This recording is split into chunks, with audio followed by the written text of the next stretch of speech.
تمام، انت ايه الاخبار؟ الحمد لله زي الفل. احمد خليني ابدا معاك كده قبل ما اكلمك عن اللخبطه اللي حصلت معاك وكده.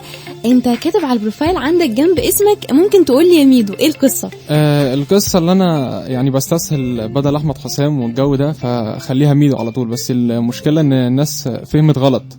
لقيت تساؤلات بقى في بقى اللي مش عارف ده سؤال ولا دي جمله يعني طلب اللي هو لو انت عايز ايه يا ميدو. فدخلت بقى لقيت ناس بتخش تقول لي ممكن اقول لك يا ميدو، فما تقول يا عم انا كاتب كده اصلا. تخنقونا ليه؟ يعني انت كاتبها كده فور فان يعني؟ عادي. ولا انت اصلا عايز كده؟ لا هي فور فان قشطه يعني. فور فان تمام. طب احمد قول لي كده، انت كنت محدد ان انت عايز تبقى ستاند اب كوميدي ولا الموضوع جه معاك ازاي؟ والله الموضوع جه بالصدفه. كنت قاعد كده في ايام البرد بقى لما كانت درجه الحراره 3. الشتا اللي فات ده؟ الشتا اللي فات. تمام. فكنت قاعد مع صاحبي وبتاع، فقلت له خد صور، ارتجلت كلام. وطلع الفيديو، رفعناه على النت بقى على الفيسبوك. فكنت مش متوقع رد الفعل ده يعني. كنت قلت بقى قشطه بالكتير بقى 30 لايك وبتاع. حاجات اللي هم الناس الفريندز اللي عندي اصلا يعني. اللي هو اصحابي يخشوا بقى انت رخم وبتاع. فالحمد لله يعني رفعته، فلقيت رد فعل كويس. تمام. لقيت كل الكومنتات ناس اصلا ما اعرفهاش. بس ومن هنا ابتدى الموضوع. طب احمد، انت بعد ما نزلت كذا فيديو تاني ولقيت فيه رد فعل من الناس وكده، انت ما حسيتش ان انت ايه ده؟ طب انا ما كنتش اصلا، ما كانش في دماغي. طب ما حسيتش كده بلخبطه في حياتك اللي هو انت اصلا مجالك انت في الحقوق؟ انا للاسف في حقوق انجلش. ليه بس للاسف يعني؟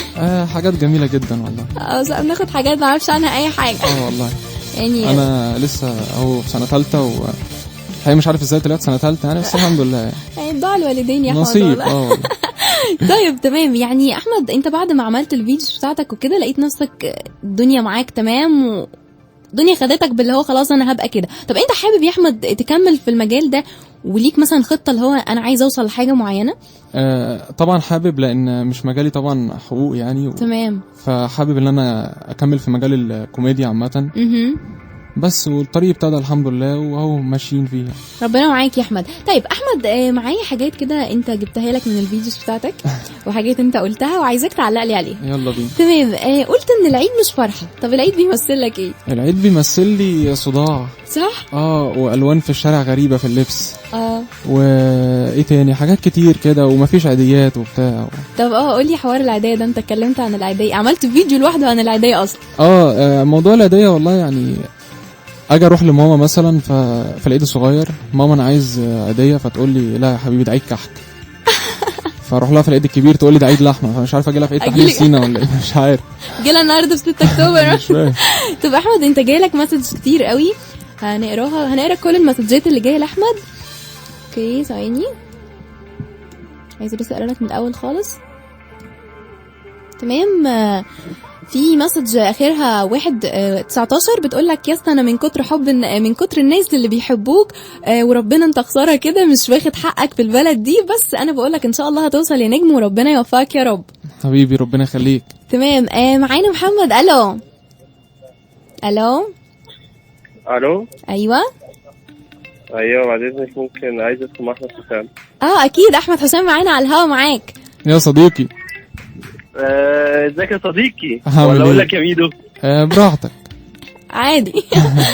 ومصرح للناس كلها. انا احب اقول لك ربنا معاك يا احمد في حياتك كلها حبيبي. ربنا يخليك. وان شاء الله هتوصل لاعلى درجه في الفن ان شاء الله، لان انت فعلا فنان حبيبي. ده محمد صاحبي واخويا يعني طيب محمد، بمناسبه الصداقه الحلوه دي قول لنا اكتر حاجه، اكتر عيب انت شايفه في احمد.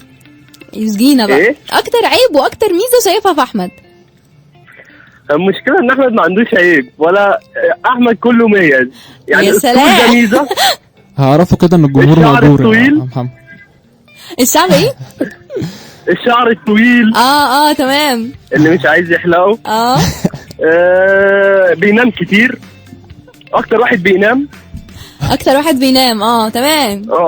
كسلي جدا، ما بيعملش اي حاجه في حياته. طب احنا كفايه قوي كده يعني عشان نتكلم كتير.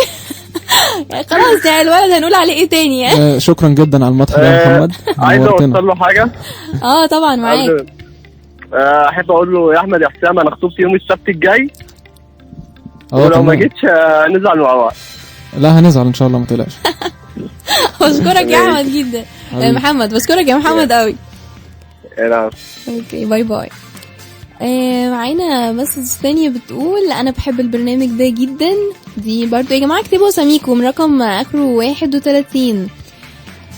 من رقم اخره 37 بيقول احمد حسام الاخ والفنان، ربنا معاك وتوصل لاعلى درجات الفن، وعايزه اوصل لك كمان اني عازمك على خطوبتي يوم السبت. واضح ان هو محمد. انت فنان رائع ومتمكن جدا ومتمكن. انت احسن من ناس كتيره قوي موجوده على الساحه. طبعا حبيبي يا محمد. لسه قافل معانا. ما هو ناقص يجي الاستوديو والله. صح. مسج تانية، ازيك يا ياسمين، انا لو هغير حاجه هغير حاجات كتيره بس من كترهم متلخبط جدا. ايه متلخبط ابدا بايه؟ فهبدا بتغيير الروتين اليومي كله. ده اهمهم في رايي. اوكي ده محمد مرتضى. اوكي معانا وليد. الو ياسمين ازيك؟ الحمد لله، انت ايه الاخبار؟ انا كله كويس، انت عامله ايه؟ انا تمام. وليد معانا النهارده ستاند اب كوميدي. احمد حسام تحب تقول له ايه؟ احب اقول له انا بحبك بس مش قوي يا احمد، عامل ايه؟ ده الصراحه دي. وليد ابو المجد طبعا، استاذي في الورشه اللي انا كنت فيها، وهو اللي طورني ان انا ابقى ستاند اب كوميديان يعني، واخويا الكبير. ايوه بقى والفرحه كلها يعني. فرحه كلها بقى. انا عايز اعلق على المكالمه اللي قبليه والنبي يا ياسمين. اوكي طبعا اكيد. هو بس بيقول احمد ما فيهوش عيوب، بس طلع مش عارف احمد كويس، فانا قلت اقول العيوب يعني. هو ما فيهوش عيوب؟ هو الاتصال قبليه بيقول ان احمد ما فيهوش عيوب، فانا قلت اتصل اقول العيوب يعني. لا اتفضل. لا تمام، ده العيوب كترت قوي. اتفضل. لا انا عايز اقول لك احمد لحد النهارده هو شغال في الميديا بقاله مثلا فتره مش قليله. بس لحد النهارده ما طلعش ربع اللي عنده لحد دلوقتي. يعني انا ادرى واحد باللي عنده لحد دلوقتي، ما طلعش ربع اللي عنده لسه. احنا مستنيين ومستنيين الاحسن والاحسن، غير ان هو دلوقتي تمام وممتاز جدا يعني. بس عنده شويه مزايا ياسمين بقى محتاجين نقولها على الهوا بصراحه يعني. ايوه بقى عايزين بلاش نسمع على بقى. الهوا وليد. لا استنى احمد، بس احنا بنتكلم بصراحه يعني. بس يعني خلاص. يعرف بنات من كل حته في العالم. اللي ايه؟ يعرف بنات من كل حته في العالم. الله كمان. يخش بنات من ماليزيا تكلمه وبحبك يا احمد وبحب طولك وبحب شعرك. طب ايه؟ بالانجليزي وبالفرنساوي. وعايز اقول لك ليه لما يعلم بقى الا ربنا. بذمتك في حد في ماليزيا بيقول بحبك يا احمد بالعربي؟ ما اكيد بيقولوا. انا عارف يا ابني بيقولوها ازاي، بس انت بقى هنعمل ايه؟ احنا ما حدش بيقول لنا بالعربي، بيقولوا لك بالانجليزي. ترانسليشن على ده. ما عنديش حاجه جنبك يا فنان والله. حبيبي ابو حميد، انا قلت ماشي بس كده لما يعني. حبيبي يا وليد. استاذ وليد بشكرك قوي على المكالمه الجميله دي. لا العفو يا ياسمين، برنامج زي العسل. ربنا يخليك يا رب. مع السلامه. مع السلامه. باي باي. كملين معاكم فقره لخبطه، ومعايا ستاند اب كوميدي احمد حسام. احمد طيب عايز اقول لك حاجه تانية برضو انت قلتها في فيديو ليك، عايزاك تعلق عليها. قلت مش هتلاقي زي بنت بلدك والبنات نكديين طبعا. الله. طب استنى بقى. لا طبعا مش هلاقي زي بنت بلدي. مش طب اتقل بقى. لا ثواني ولا سيبني اقول لك بقى. والبنات نكديين والولاد بيصاحبوا واحده وبيخطبوا واحده ثانيه وفي الاخر ما بيتجوزوش. طب يعني هنعمل ايه يا احمد؟ طيب مش عارف، بس هو كل الطموح دلوقتي بقى للشاب الاجنبي. الشاب الاجنبي بعد بنات ماليزيا مش هنتكلم كتير. ابو شعر اصفر بقى وعين خضراء والكلام ده. بس حته النكد في البنات دي حقيقه اعتقد في البنت المصريه يعني. طب انت شايف طيب مواصفات فتاه احلامك بعد اللي انت قلته ده ايه؟ تبقى نكديه بس مش قوي، لان طبعا لو هتجوز مصريه فده طبيعي النكد يعني. طبيعي يعني. انت شايف ان دي خلاص طبع يعني؟ والله مش كلهم، مش بس كلهم بس بتحلي العيشه كده، فاهم؟ حاجه حلوه كده في النص، حاجه جميله جدا. تمام. طيب جاي لك مسج كتير قوي يا احمد. في مسج بتقول السلام عليكم. الحقيقه اول مره ابعت رسائل لبرنامج، بس حبيت اقول رايي. كل الاحترام والتقدير لحضرتك وكمل في الفيديوهات وكل حاجه، وزاد احترامي وتقديري لحضرتك يوم ما حضرتك نزلت بوست كتبت فيه كل فتره هنزل فيديوهات لناس مش مشهوره قوي. معلش لو ضيعت من وقت البرنامج. المنتقبه حسناء. بشكرها جدا طبعا. بشكرها جدا. وعايز اقول لها فعلا بوست بيقول الكلام ده يا احمد. لان في ناس كتير يعني في ناس كتير موهوبه جدا تمام ومش متشافه او محدش يعرفها. فالاولى ان هم يتعرفوا يعني. انت حابب تبقى حاجه مبادره منك كده صح؟ طبعا اكيد. طب معانا اسامه. الو السلام عليكم. عليكم السلام. ازيك يا صديقي؟ الحمد لله. عامل ايه؟ اصدقاء لله. كتروا يا الحمد لله. الحمد لله. انا اسامه اللي معاك في الصفحه. لا ما انا عارف اكيد. ما انت عارف تمام. حبيبي انا كنت أسامة. عايز اعلق على مكالمه وليد ان هو مش بنات من كل انحاء العالم بس ده كله بيعلق على المكالمات. مش هو انتم مظبطين مع بعض ولا؟ في مكالمة جاية هيعلق على عاملين أسامة. مؤامرة. عاملين مؤامرة عليا. في بنات فضائيين وبيخشوا يكلموه بلغات مختلفه بقى. لغات مش مفهومه. وصلت للفضاء كمان. انت النهارده تتشال من الصفحة خلي بالك. أسامة طبعا حبيبي واخويا وادمن معايا في البيج بتاعتي، ومن الناس اللي هي بتظبط المونتاج والحاجات دي عندي في الفيديوز. حبيبي يعني. طب أسامة انت علقت بقى على المكالمة اللي فاتت، انا بقى عايز اسألك عشان اللي جاي يعلق على اللي فات. قولي طيب أسامة، كل واحد قال عيب وميزة، عايزاك بقى تقولي مميزات بس، كفاية عيوب يعني خلاص. قولي اكتر ميزة شايفها في احمد. كفاية عيوب انا اتشلفطت. كفاية عيوب. اكتر ميزة شايفها في احمد يعني ان هو مغرور جدا بصراحة. طب احنا نقفل بقى. بقول لك انت على فكرة مش هتتشال من الصفحة، بس انت تاخد بان. حملة ريبورتات عليك النهارده. لا انا بهزر والله. لا احمد يعني من الشخصيات اللي انا عرفتها، شخصية محترمة جدا ومتواضع جدا، حاجة زي الفل. أسامة بشكرك قوي وربنا يخليكم لبعض يا رب. يا رب. تمام. معايا واتساب بتقول هاي ياسمين، ازيك؟ بجد حلقة تحفة ويا رب دايما من نجاح لنجاح. صديق البرنامج. اوكي، من رقم اخره 45. مسج تانية بتقول ياسمينة الأغنية حلوة قوي وكل سنة وانتوا طيبين بمناسبة 6 أكتوبر، وبرضو مستنية برج القوس عشان أكلمك. سمر طارق، ومبسوطة جدا إن أحمد معاكي النهاردة، وجود لك يا فنان. جود لك، ربنا يخليكي، مبسوط جدا بيك والله. انت جايلك مسجات كتيرة قوي. طيب في مسج تانية بتقول عندنا اللاب سريع قوي انت عارف يعني. جدا. ازيك وحشتني والضيف، ازيك وحشتني والضيف والضيف مسخرة اصلا. احمد شفت فيديوهاتك كلها حلوة. يسو انا شفت فيديوهاته كلها تحفة. ميرسي يا يسو. تمام. مسج ثانية، احمد ربنا يوفقك ومعاك. انا اقرا كده يا احمد. ومعاك انا على فكرة نظر ضعيف، انا مش شايف اللاب اصلا بجد. تمام. انت لسه تقريبا يعني لسه ما خدتش حقك في البلد دي، وان شاء الله توصل وتحقق كل احلامك من رقم اخره 76. طيب احمد هشغل لك دلوقتي اغاني. تمام. اوكي، وقولي بتفكرك بايه. حلو. يلا بينا نسمع.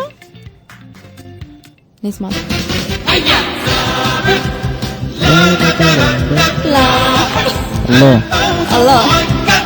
قولي بتفكرك بايه. ده زمن الفن الجميل طبعا، والكرتون الحلو وبتاع. انت كنت بتتابع كرتونات وانت صغير؟ والله هو مش قوي يعني، وحتى لو فاهمه تابعت فانا نسيت. كويس ان انت جيت معانا الحلقه، والله كويس انت فاكرنا النهارده يا احمد. يا ربنا يسترها. صح. طيب معانا اغنيه تانية. قمر الاغنيه اللي جايه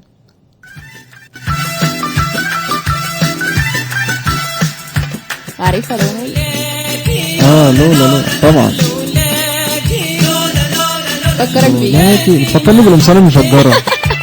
والله حاجات الفسكوز دي. والنضاره الشمس الكبيره وبتاع والجو ده. سأليك انت الجو ده ليك ايه؟ بس انت مواليد كام يا احمد؟ انا 94، بس الاغنيه عارفه بتفكرني بالقمصان المشجره جدا يعني. صح.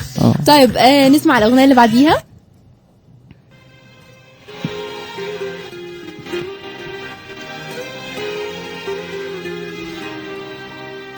ساعات بشتاق ليوم عشته وانا صغير، لشكلي قبل ما اتغير. مش هنتكلم كتير. ايام فيها رحت هنبكي. هنعيط خلاص. تفكرك بايه؟ بتفكرني بمنطقه القديمه طبعا، القللي. وطبعا كله هندهش زي ما انت اندهشت كده. ايه القللي؟ قلت لك اجدع ناس يعني. قول ايه انا دي حته في رمسيس يعني، واللي اتربيت فيها من وانا صغير وكده. بس فالذكريات كلها هناك بقى. تمام يا احمد. يعني اغاني، انت من الناس اللي الاغاني بتاثر فيك؟ ساعات. طيب لسه مكملين معاكم. ومعايا ستاند اب كوميدي احمد حسام. كل اللي عايز يساله اي حاجه يقدر يكلموا على الهوا على 01019 450 0، وكمان الواتساب على نفس الرقم. نروح نسمع ايه يا قمر؟ سعد المجرد انت معلم، ونرجع مع احمد حسام. اسمع بقى. تمام. ماشي. عادي بقى. فهمت انا كده. تمام. عملت فيديو لاغنيه حماقي مطمئني. ايه بقى؟ انا الصراحه بحب حماقي جدا. انت قلت برضه على الفيديو. بس الاغنيه فيها مطمئني كتير قوي، صح؟ يعني اتحايل عليها كتير جدا. يعني ايه مطمئني يا؟ انا لحد دلوقتي مش عارف، بس يعني مطمئني كتير قوي بجد. والله يعني لو ماسك عليه شيكات مش هيعمل كده، مش هتحايل عليها كده. صح. بس مطربي يعني مطربي المفضل برضه بحبه جدا. وبعديها تقول مين مثلا؟ بص انا عندي الاول الكينج منير طبعا. تمام. ده بالنسبه لي التوب يعني. وعمرو دياب طبعا. تمام. وحماقي، حبيب، عدوية، الناس دي بقى. حلو قوي.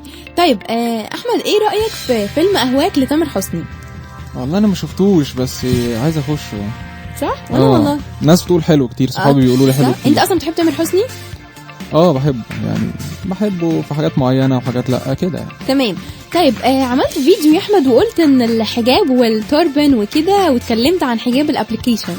التوربن دي هتجنني. صح. والله ما عارف ايه دي، يعني دي هل مثلا دي للناس اللي عندها صداع ولا اصلي مش عارف يعني. هو الحجاب ينفع يبقى رقبتنا باينه وكده؟ انا عن نفسي ما اعتقدش. وحجاب الابليكيشن ده جميل جدا يعني.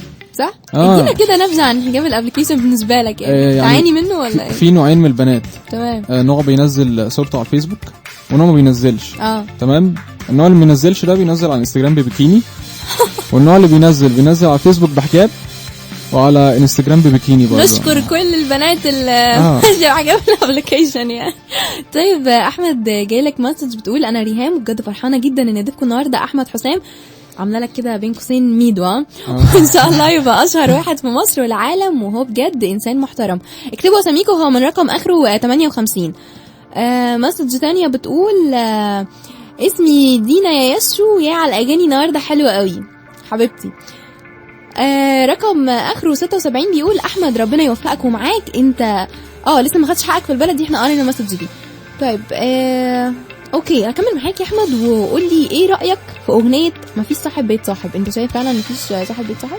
والله في وبعدين يعني في صاحب بيت صاحب، بس اللي شدني في الاغنيه مش صاحب بيت صاحب الجو ده. اللي شدني ان هم قالوا عزبة محسن ناس تمام، بعد كده قال لك مفيش راجل بقى راجل. فازاي؟ احنا عايزين نراجع يا جماعه اللي كتب كلمات الاغنيه احمد بيناسبه. هي تقريبا كانت ارتجاله، فاهمه؟ مش مكتوب. ماشيه كده مع بعض. طب معايا دينا. الو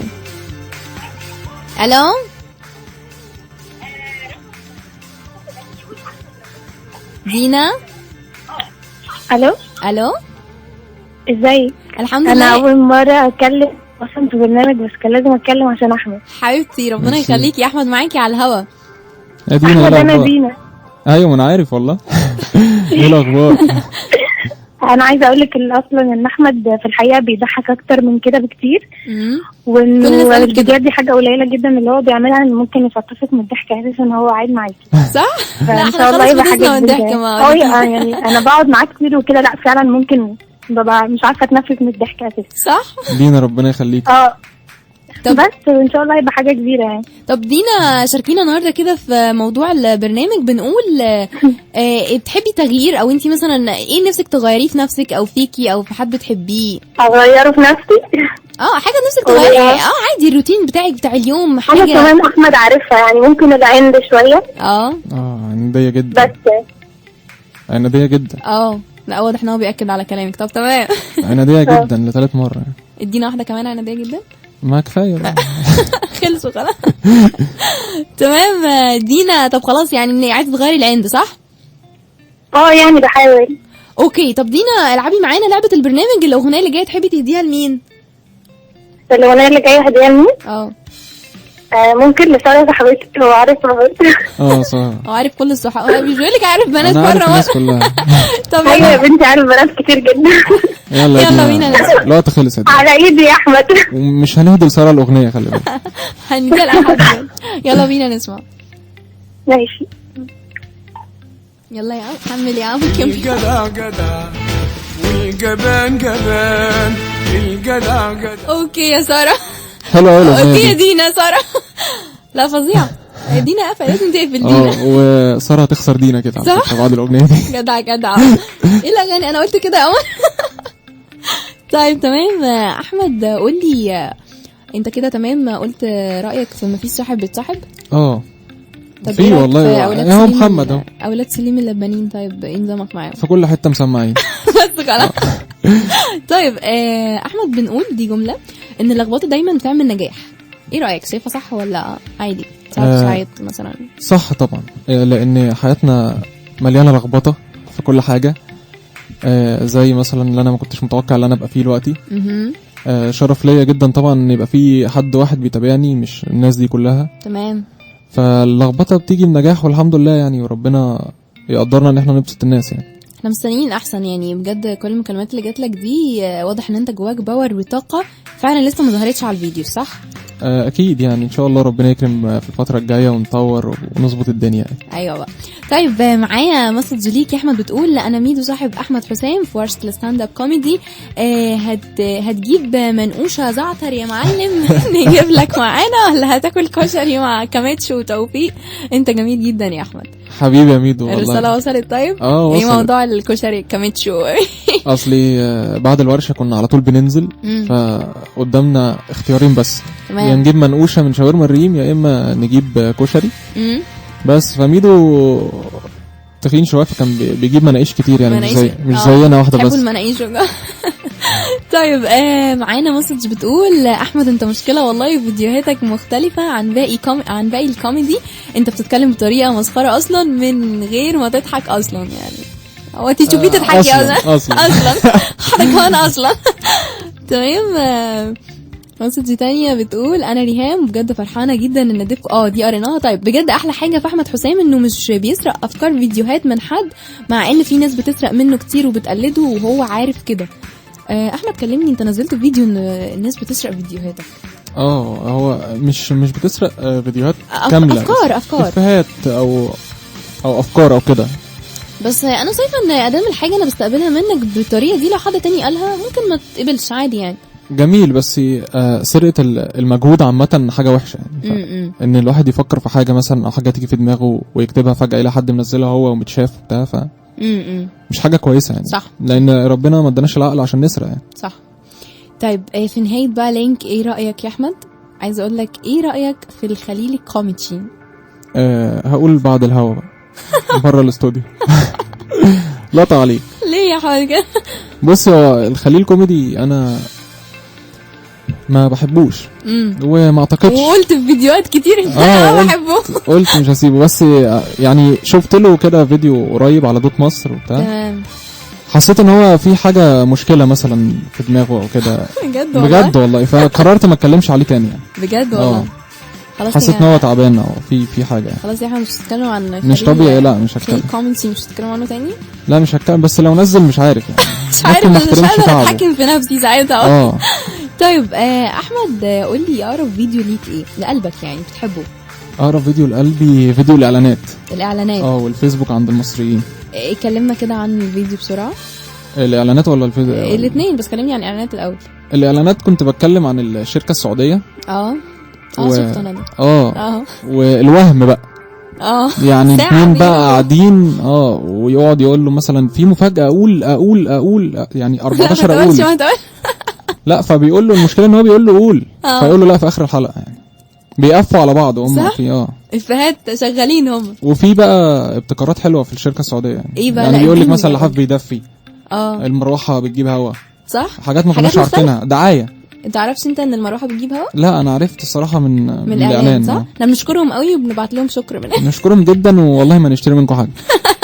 طيب احمد جايلك مسج دي تقريبا من الكويت، رقم مش يعني مش مصري. الكويت. اوكي. احمد ربنا معاك ومن نجاح لنجاح وربنا يوفقك. بحاول اكلمك لكن مش عارفه، بس انت احسن ستاند اب كوميدي. بس كنت عايزه اسالك سؤال، مش هتقولي مين بتول دي؟ لا مش هقول لك، لا خالص. خلاص ده سر. الاسرار ما بتقالش على الهوا. الرساله دي مش من الكويت، من السعوديه على فكره. بجد؟ بس هم تقريبا بيعملوا تمويه. صح. عشان ما يعرفوش انا مين، بس قفشتها خلاص الرساله وصلت يعني. انت عارف مين؟ طيب عارف جدا. جدا. تمام. طيب احمد مفيش مره وانت بتعمل فيديو كده مامتك دخلت عليك اتلخبطت، طب اعيد الفيديو تاني، طب يا شيخ حرام عليك ده وانا اعمل ايه؟ انت عارف انت الجو ده. لا ده فيه كتير. صح. والله تقريبا ماما بتستناني اصور عشان تخش. صح؟ يعني اللي هو احمد هيصور دلوقتي، يلا بينا نفتح الباب ونقعد. مجهزه نفسها هي وتيتا والله بجد والله. وبعدين المشكله مش في كده، المشكله ان اقول لها يا ماما مش عايز صوت بعد اذنك عشان اصور. لا هتعمل صوت بقى تقول لي حاضر يا حبيبي، فاهمه؟ حنيه تطلع تشغل التلفزيون قناه المجد قران، فمتعجزني فاهمه. المكنسه شغاله بره عادي. عادي جدا. طيب تابعونا، وكل عايز يسأل أحمد حسام على أي حاجة عايز يسألها له يقدر يكلمنا على 01019 450 0، وكمان الواتساب على نفس الرقم. نروح نسمع سمعنا يا قمر بقى، ونرجع بآخر لينك مع أحمد حسام. استنونا. أحمد قول لي، بكلم النهاردة عن التغيير والتجديد، نفسك تغير إيه في نفسك أو في حد بتحبه أو في حياتك عامة؟ في نفسي أرجع متفائل تاني. أنت متشائم يعني ازاي بقى؟ احكي لي. والله الواحد زمان كان عارفه متفائل كده، واي حاجه قليله بتفرحه وبتاع. دلوقتي بقى الدنيا اتعكست يعني احمد شخص متشائم جدا، بيفكر في الوحش قبل الحلو جدا بعد كل المميزات اللي قلناها دي. لا ان شاء الله الواحد والله ابتديت ارجع متفائل تاني، بس مفيش حاجه مساعده يعني. طب نفسك في ايه طيب يحصل لك عشان ترجع متفائل تاني؟ نفسي في 2 مليون دولار. طب يا جماعه احنا نلم تبرعات يا جماعه، نلم تبرعات بعد الحلقه يا جماعه لاحمد والله. ساهم بدولار. صح، ساهم بدولار. ساهم بدولار.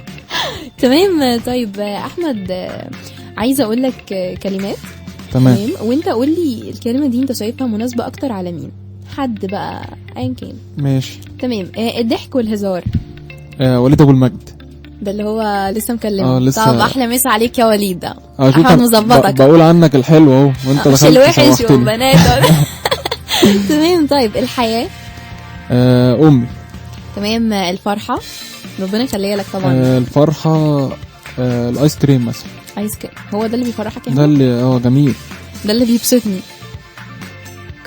قمر معاك بيقول لك تمام. حلو صح. هو ده الحاجه الوحيده اللي فاضله في البلد بتفرح. تمام. طيب التشاؤم. احمد حسام. احمد حسام .com. احمد حسام.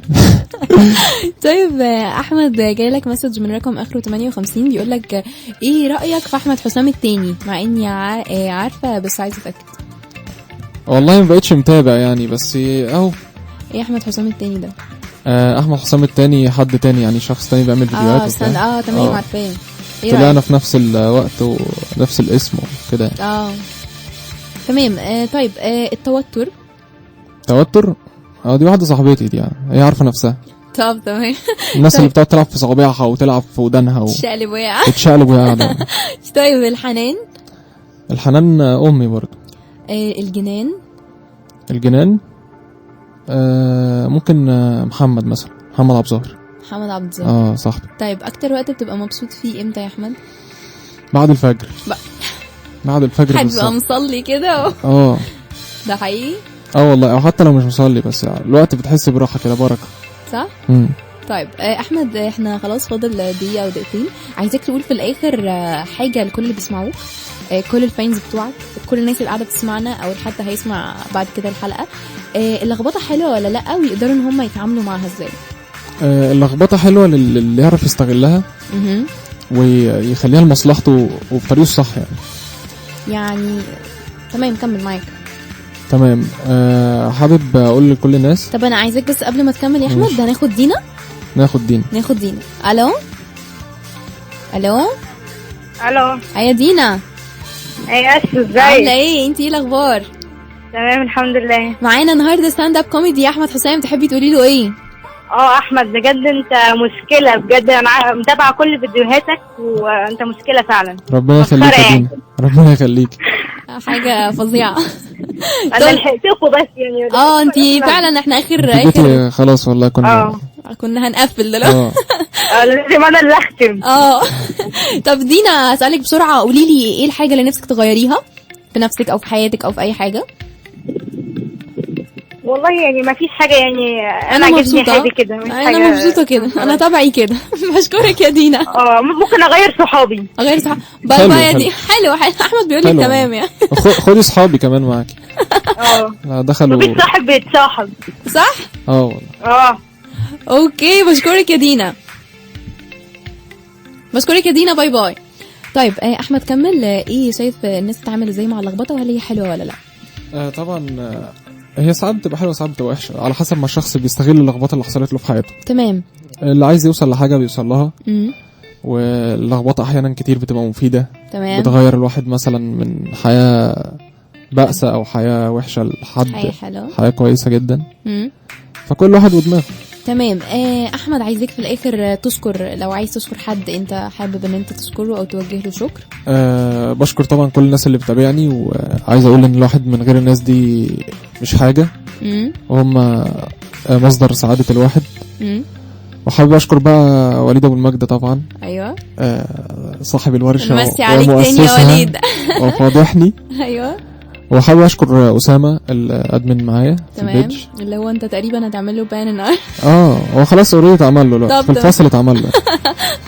وحابب اشكر احمد رضا ده برضو معايا في البيج يعني. تمام. وكل الناس اللي ساعدتني واصحابي في الورشه، والناس دي كلها حبايبي يعني. اللي حابب اشكرهم قوي طبعا الفانز والناس اللي بتتابعني، عشان الواحد من غيرهم ما يبقاش حاجه يعني. تمام. انا بشكرك قوي يا احمد، كنت معايا في فقره لخبطه، بجد انا اتبسطت جدا ان انت كنت معايا النهارده. انا كمان اتبسطت، وبشكركم وبشكر الراديو والناس كلها. ميرسي يا احمد. للاسف وقت حلقتنا خلص، كنت معاكم ياسمين طلبه، وعلى مدار الساعه اللي فاتت استنوني كل يوم 3 من 7 ل 8 على راديو رساله، والاعاده يوم الاربع من 1 ل 2 صباحا، والاربع برضو من 12 ل 1 الظهر. استنوني الحلقه الجايه، توحشوني كتير. باي باي.